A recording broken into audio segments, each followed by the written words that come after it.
देखते हैं इसमें, तो आप तो यहाँ से भी आ सकते हैं, डायरेक्ट गूगल से भी। यहाँ पे आप लिखेंगे जी फ्लटर इंस्टॉल, ठीक है, फ्लटर इंस्टॉल टाइप करके आपने यहाँ पे, ये आपके पास docs.flutter.dev, ये इसका URL है, ध्यान से फॉलो करना है आपने, ये देख लें। ओके, इसको आपने क्लिक कर लेना है जी। अब आपने डिसाइड करना है कि आपने कौन से प्लेटफॉर्म पे इंस्टॉलेशन करनी है। विंडो रिक्वायरमेंट सिस्टम की आपके सामने है, विंडो 10 हो या उसके बाद कोई भी 64 बेस हो, ठीक है। और डिस्क स्पेस जो है वो 1.6 does not include disc space for IDE tools. और ये उस वक्त ज़रूरत पड़ती है अगर आपके पास विंडो 10 पुराना वर्जन कोई इंस्टॉल है। अगर आपके पास विंडो 10 का लेटेस्ट वर्जन इंस्टॉल है तो आपको कोई ज़रूरत नहीं है। आप विंडो 10 अगर अपडेट करते रहते हैं तो आपको ये चीज़ इंस्टॉल करने की ज़रूरत नहीं है, और ये भी इंस्टॉल करने की ज़रूरत नहीं है। दूसरे नंबर पे आपने क्या करना है, आपने फ्लटर SDK डाउनलोड करनी है, लेटेस्ट ही ट्राई करें 3.3.2। अब यहाँ पे अगर मैं देखूँ C ड्राइव में आके, तो यहाँ पे अगर आप देखें SRC फोल्डर बना हुआ है, ठीक है, और उसके अंदर अगर आप देखें तो ये 3.0.5 मेरे पास इंस्टॉल्ड है। अगर आप चेक करना चाहते हैं इसको तो आप यहाँ पे बिन और यहाँ पे जाके चेक कर सकते हैं कि इसका कौन सा वर्जन इंस्टॉल है, वो भी आपको तरीका बताता हूँ। अच्छा, ये आपने जैसे ही डाउनलोड करेंगे, स्टेप एक आगे चले गए हम, वापस आते हैं। ये देखिए, आप इसको करेंगे कुछ इस तरह से डाउनलोड, एक फोल्डर के अंदर आपने इसको रख लेना है, जिस फोल्डर का नाम क्या है, आपने उस फोल्डर का नाम रखना है SRC, ध्यान से याद रखना है, ठीक है। SRC रखें ना रखें वैसे ज़रूरी नहीं है, लेकिन SRC रख लें तो आपके लिए आसानी हो जाएगी, ठीक हो गया। अच्छा, उसके बाद आपने ये इसको कर लेना एक्सट्रैक्ट, सिंपल, ठीक है। एक्सट्रैक्ट फाइल कर लें या एक्सट्रैक्ट हेयर कर लें, आपके पास फोल्डर ये आना चाहिए, ठीक है। ये फोल्डर आ जाएगा, इस फोल्डर के अंदर आपने यहाँ पहुँच जाना है, ठीक है। यहाँ पहुँचने के बाद देख लेना, चेक कर लेना कि ये फाइलें इसमें अवेलेबल हैं कि नहीं। ओके जी, यहाँ तक काम हो गया पूरा। इसके बाद वाला स्टेप क्या है? इसके बाद वाला स्टेप बड़ा आसान है।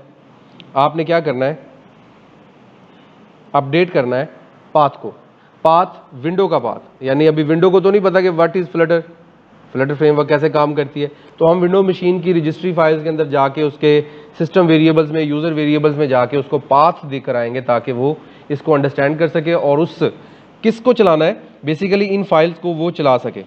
किस किस फाइल को? इस फाइल को और इस फाइल को चला सके। तो इसका हमें पाथ दे के आना पड़ेगा। तो अब हम इसका क्या करेंगे, यहाँ से पाथ कॉपी करेंगे, ये वाला यहाँ पे ये फाइल्स पड़ी हुई है ना, अगर आप इसी तरह लोकेशन पे रखते हैं तो यही लोकेशन कॉपी करनी है। अगर आप किसी और लोकेशन पे रख रहे हैं तो बस ये याद रखना है कि इस लोकेशन में कोई वाइट स्पेस नहीं होनी चाहिए, कोई @ साइन, कोई सिंबल, कोई चीज़ ऐसी नहीं होनी चाहिए। वो आपने यहाँ से इसको कॉपी किया, कॉपी करने के बाद अब आपने क्या करना है, अब आपने सिंपली सर्च बार में आके यहाँ पे लिखना है ENV, तो आप क्या कर रहे हैं, आप विंडो ऑपरेटिंग सिस्टम में जाके उसके पाथ की सेटिंग तक पहुँच रहे हैं और उसको वो पाथ दे के आएंगे आप। तो आपने इसको क्लिक कर लेना है, ठीक है जी। क्या आ गया जी, सिस्टम प्रॉपर्टीज़, ठीक है। इसके बाद आपने कहाँ जाना है, इन्वायरमेंट वेरिएबल्स में, इन्वायरमेंट वेरिएबल्स में जाएंगे। अब यहाँ पे आपने किस में चेंज करनी है, यूज़र वेरिएबल्स में। अब ये सारी चीज़ें कहाँ लिखी हुई हैं, मैं ज़ुबानी नहीं बता रहा आपको, ये देखें यहाँ पे ये सारी चीज़ें मेंशन्ड है। यूज़र वेरिएबल तक जाना है इन्वायरमेंट वेरिएबल से जाते हुए, और एक वेरिएबल एंट्री करनी है जिसका नाम होगा पाथ, और वहाँ पे आपने ये बिन का जो है क्या दे के आना है, पाथ दे के आना है, दैट्स इट, ठीक है। तो अब हम यहाँ पे आएंगे, और चूंकि मेरे पास पहले ही एंट्री मौजूद है, अगर एंट्री मौजूद ना हो तो आप न्यू क्रिएट करके यहाँ पे लिखेंगे पाथ, और यहाँ पे जो वेरिएबल आपने वो पाथ कॉपी किया है वो पेस्ट करेंगे, सेमीकोलन लगाएंगे, लगा दे ठीक है, ना लगा दे कोई मसला नहीं है, इसको ओके कर देंगे। लेकिन चूंकि मेरे पास पहले ही मौजूद है तो मैं इसको एडिट करके आपको दिखा देता हूँ, ठीक है जी, यहाँ तक कोई परेशानी नहीं। उसके बाद ओके कर देना है, okay okay okay, that's it. अब जाना है वापस और चेक करना है कि विंडो को समझ लगी है मेरे फ्रेमवर्क की, फ्लटर इंस्टॉल होगी है कि नहीं, विंडो उस तक पहुंच पा रही है कि नहीं। उसके लिए आपने जाना है जनाब यहाँ पे वापस आके और यहाँ पे लिखना है, ये देखें यहाँ पे क्या लिखना है जनाब, CMD। उस लोकेशन पे जाके, इस लोकेशन पे जाके CMD लिखेंगे तो ये बाय डिफ़ॉल्ट जिस लोकेशन पे आप हों और वहाँ पे CMD खोले तो वो ऑटोमेटिकली पाथ वहाँ का कॉपी कर लेता है। वो देखें डायरेक्ट पाथ पे आ गए। अब इस पाथ पे सिर्फ मैं लिखूंगा फ्लटर, ऑटोमेटिकली वो उसकी बैच फाइल को रन करेगा। अगर वो रन करता है तो मतलब मेरे पास फ्लटर इंस्टॉल हो गई है, a new version of Flutter is available. अगर ये नहीं आता तो मतलब आपका फ्लटर के पाथ में कुछ प्रॉब्लम है या आपके वो विंडोज़ पावर शेल का इशू है जो कि आप नहीं रिजॉल्व कर पाए। यहाँ तक आपकी फ्लटर इंस्टॉल हो चुकी है विंडो ऑपरेटिंग सिस्टम में। ठीक हो गया जी। अब मसला ये है कि हमने इस प्रोग्राम को चलाना है, उसके लिए हमें चाहिए टूल। उसके लिए उन्होंने कहा है कि आप क्या करें, ये फ्लटर डॉक्टर वाला काम हम कर चुके हैं, यानी चेक कर लिया हमने पहले ही, और ये सिंपल फ्लटर भी लिखेंगे तब भी कोई मसला नहीं है। मैंने सिंपल फ्लटर लिखा था, ठीक है, ये देखें SRC फ्लटर, और वो उसी लोकेशन पे जाके हमने लिखा है, कोई इशू नहीं है। एंड्रॉयड का सेटअप करना है। अब इससे बेहतर ये है कि हम यहाँ पे डॉक्यूमेंटेशन में आए, तो गेट स्टार्टेड में हम थे और यहाँ पे इंस्टॉल वाला सेटअप हमने कर लिया है। अब हम करेंगे सेटअप एन एडिटर, तो हम एडिटर पे क्लिक करेंगे और यहाँ पे देखेंगे वो कह रहा है जी आपने विजुअल स्टूडियो कोड चलाना है टूल ऐप डेवलपमेंट के लिए, या आप एंड्रॉयड स्टूडियो चलाना चाह रहे हैं या Emacs। तो मैं रिकमेंड करूँगा कि एंड्रॉयड स्टूडियो बेहतर है। बाकी अगर आपका विजुअल स्टूडियो कोड पे हाथ रवा है तो आप उस पर कर ले काम, कोई इशू नहीं है, बेहतरीन है वो भी, ठीक है। अब यहाँ पे आपने क्या करना है जनाब, एंड्रॉयड स्टूडियो पे क्लिक करना है और इसका लेटेस्ट वर्जन कर लेना है डाउनलोड। यहाँ पे क्लिक करके इसको ओपन करके इसको डाउनलोड कर लेना है। यहाँ से इसको डाउनलोड करेंगे, डाउनलोड करने के बाद आपने इसको इंस्टॉल करना है। अब इंस्टॉल के लिए उसके बाद इंस्टॉलेशन की मैं आपको एक वीडियो दिखा देता हूँ। यहाँ इंस्टॉलेशन की बेहतरीन वीडियो पड़ी हुई है, उसमें लाइव आपको इंस्टॉलेशन करके दिखाई है, वो आप यहाँ से फॉलो कर सकते हैं। इसमें मैं आपको यहाँ पे लाइव चला के दिखा देता हूँ कि इंस्टॉलेशन में आप क्या क्या स्टेप्स करेंगे। ये फ्लटर इंस्टॉल यहाँ तक तो हम चेक कर चुके हैं। ये एंड्रॉयड स्टूडियो डाउनलोड किया, डाउनलोड करने के बाद ये डाउनलोड होने के बाद जनाब जी ये वो डाउनलोड हो चुका है। इसको ओपन करेंगे, ठीक है। जैसे ही ओपन हो जाए तो आपके पास कुछ इन्वायरमेंट आएगा इस तरह का, ठीक है, इस तरह का इन्वायरमेंट आएगा। इसके बाद आपने इसको नेक्स्ट करना है और जस्ट करना है install, that's it. Simple instructions हैं। जहाँ पे ट्रिकी काम होगा मैं आपको बता दूं, यहाँ देखें, यहाँ पे आपसे वो पहला ऑप्शन पूछता है, अदरवाइज नेक्स्ट नेक्स्ट करते जाएं।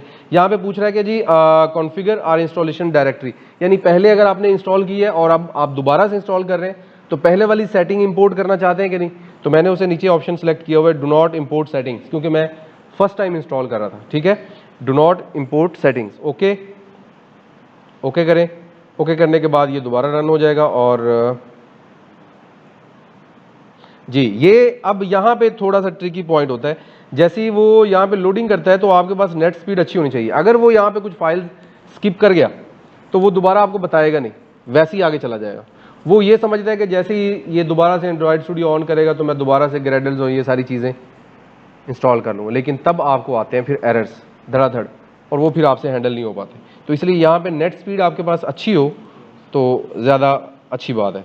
यहाँ नेक्स्ट अब ये देखें, ये सारी चीज़ें उसने करनी है डाउनलोड, ठीक है, ये सारी चीज़ें उसने डाउनलोड करनी है।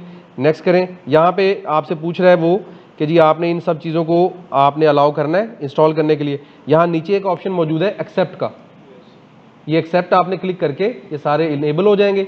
इसको अलग इनेबल किया, उन सबको अलग इनेबल किया और फिनिश कर देना है आपने, तो फिर ये सारी डाउनलोडिंग स्टार्ट कर देगा।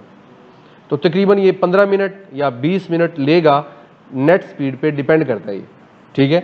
जैसे ये इंस्टॉल हो उसके बाद ये यहाँ पे आपके पास लास्ट मैसेज लिखा हुआ आएगा, या कि आपके पास वर्चुअल डिवाइस तक की सारी चीज़ें इंस्टॉल हो चुकी हैं, आपको कोई परेशानी की ज़रूरत नहीं है, दैट्स इट। उसके बाद आपने क्या करना है जी, अगला स्टेप जी, यहाँ पे आपके पास कुछ इस तरह का इन्वायरमेंट शो हो जाएगा, ठीक है। ये वीडियो आपको मैं दे दूंगा, वीडियो भी आपके पास अवेलेबल है, वो लिंक भी है, ये वाली वीडियो भी आपको मिल जाएगी, ठीक है। अब यहाँ पे आपने प्लगइन्स पे जाना है। देखिए यहाँ पे अभी फ्लटर का आइकॉन नहीं आ रहा। यहाँ पे न्यू प्रोजेक्ट मतलब जावा का आप बना सकते हैं या कॉटलिन का बना सकते हैं, फ्लटर का नहीं अभी बना सकते। एंड्रॉयड स्टूडियो सिर्फ इंस्टॉल हुआ है, अभी एंड्रॉयड स्टूडियो को हमने बताया नहीं है कि फ्लटर को तुमने चलाना है। फ्लटर हमने विंडो को समझाई है, अभी विंडो को पास दिया है, अभी एंड्रॉयड स्टूडियो को नहीं दिया। एंड्रॉयड स्टूडियो को समझाने के लिए हमें यहाँ पे इंस्टॉल करना पड़ेगा प्लगइन। तो प्लगइन करेंगे, प्लगइन पे क्लिक करेंगे और हम यहाँ पे फ्लटर का प्लगइन इंस्टॉल करेंगे। ठीक है, क्या करेंगे, फ्लटर का प्लगइन इंस्टॉल करेंगे और इस आईडीई को कर देंगे रीस्टार्ट, बस बाकी सारे काम हो जाएगा। तो ये उसके बाद ये देखिए यहाँ पे आपके पास फ्लटर का आइकॉन अब आ गया। जैसे ही प्लगइन इंस्टॉल होगा फ्लटर का, आपके पास फ्लटर का आइकॉन आ जाएगा। उसके बाद जो है वो आपने क्या करना है वो मैं आपको यहाँ समझा देता हूँ कि आपने एंड्रॉयड स्टूडियो ओपन कर लिया।